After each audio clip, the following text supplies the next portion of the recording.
Les membres de la Fédération pour la paix universelle font un planting d'arbres à la mairie annexe d'Atekoubé.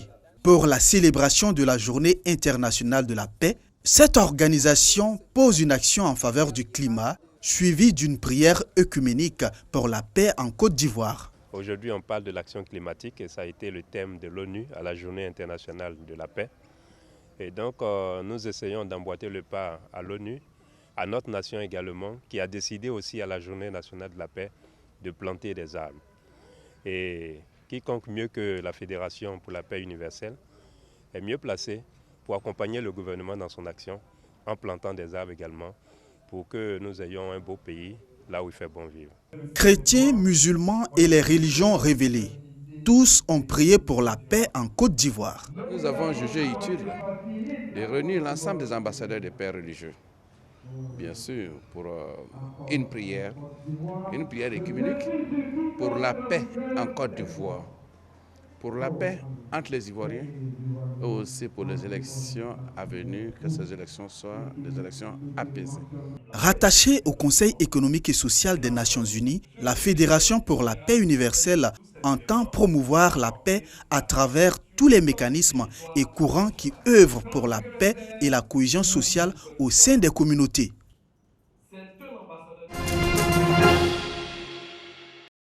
Incurable, voire mortel, le diabète est causé par un manque ou un défaut d'utilisation d'une hormone appelée insuline, une insuline produite par le pancréas. Chaque 14 novembre est une occasion pour sensibiliser sur les facteurs de risque de cette pathologie considérée comme un véritable problème de santé publique. Lions Club Abidjan Strelizia Club Service, qui œuvre au bien-être des couches défavorisées, n'est pas resté en marge de cette sensibilisation. En Côte d'Ivoire, plus de 70% de la population est constituée de jeunes. Donc face à cela, il faut aller vers eux pour pouvoir mieux les informer, ce qu'on appelle la médecine préventive. D'un autre côté, il faut savoir que sur 4 personnes diabétiques, seulement 3 connaissent leur taux de glycémie. C'est un des problèmes en Côte d'Ivoire et il faut sensibiliser la population ivoirienne afin qu'ils puissent mieux comprendre le système du diabète et effectuer de façon continue le contrôle de sa glycémie. Selon l'Organisation mondiale de la santé en Afrique, 16 millions de personnes sont atteintes de diabète. Si rien n'est fait, d'ici à 2040, ce nombre augmentera à 40 millions. Une autre étude réalisée par le ministère de la Santé et de l'Hygiène publique en 2014 révèle que les enfants sont de plus en plus concernés par la maladie. Et le diabète le plus fréquent chez ces enfants est le diabète de type 1, dont le taux de prévalence est de 0,4%.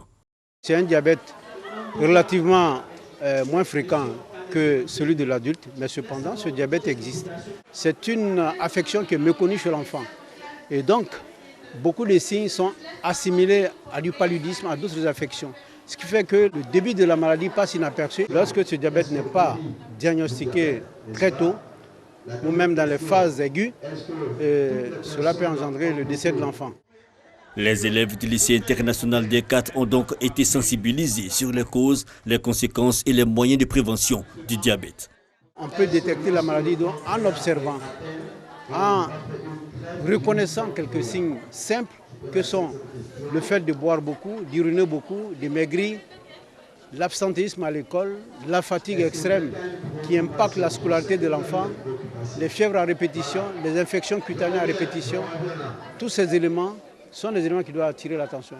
Très satisfaite d'avoir appris, de pouvoir en fait sensibiliser mes autres amis en fait, qui n'ont pas été là à cette conférence-là et c'est un bonheur.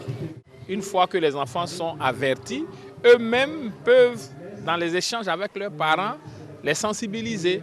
Et c'est ainsi que nous ferons en sorte que les enfants qui sont ici restent la plupart du temps en bonne santé parce qu'ils auront été informés.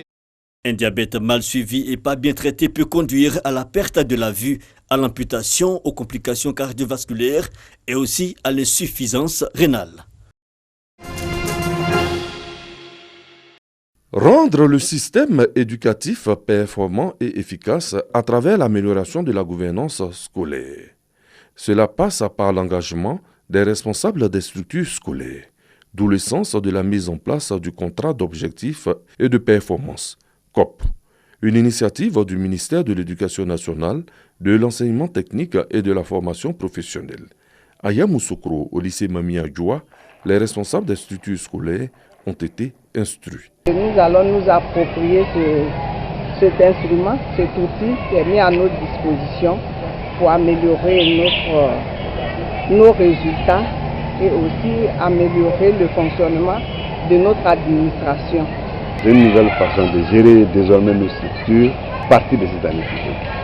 Et en tant que directeur régional départemental, on a fait un atelier qui a duré 2 jours et nous avons fait la restitution aujourd'hui. En même temps, sous la plainte de monsieur le préfet, nous avons procédé au lancement officiel.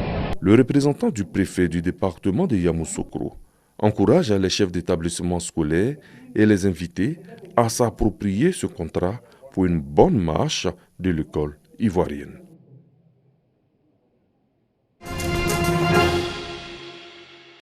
Ils n'ont pas pu aller loin après leur forfait.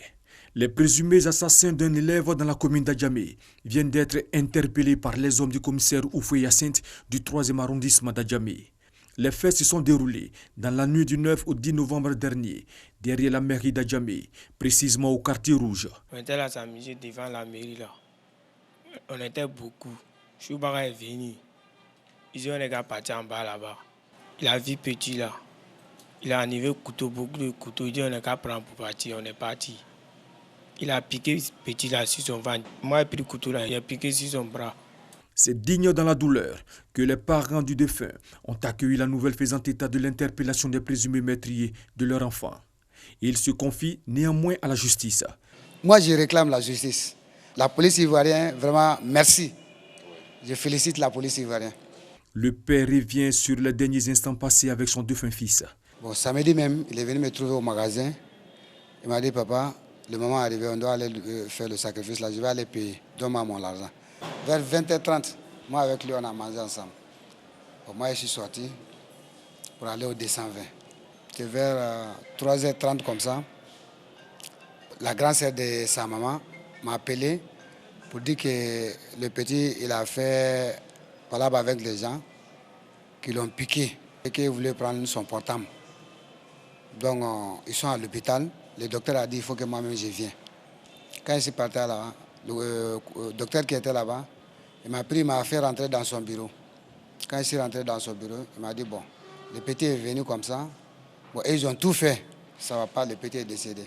C'est au cours d'une opération d'envergure menée par le commissaire Oufoué Yacinthe qu'un des présumés assassins a été épinglé. Interrogé, il va reconnaître son appartenance au présumé gang de 12 membres qui a ôté la vie au jeune élève âgé de 15 ans. Il finira par les citer, lesquels seront pris tour à tour. À présent, le moment est au regret. Moi, je regrette pourquoi il fait ça. Je demande pardon. La police nationale, pour sa part, entend jouer sa partition dans la lutte contre la criminalité. Vous savez que la police nationale est à la disposition des populations. Nous sommes à Adjamé maintenant. Nous n'allons plus tolérer ces actes. Donc chaque parent doit donner des conseils à ses enfants et nous signaler tout fait. La police nationale est à vos services. Les enquêtes sont en cours pour mettre fin au parcours des autres membres de ce présumé gang.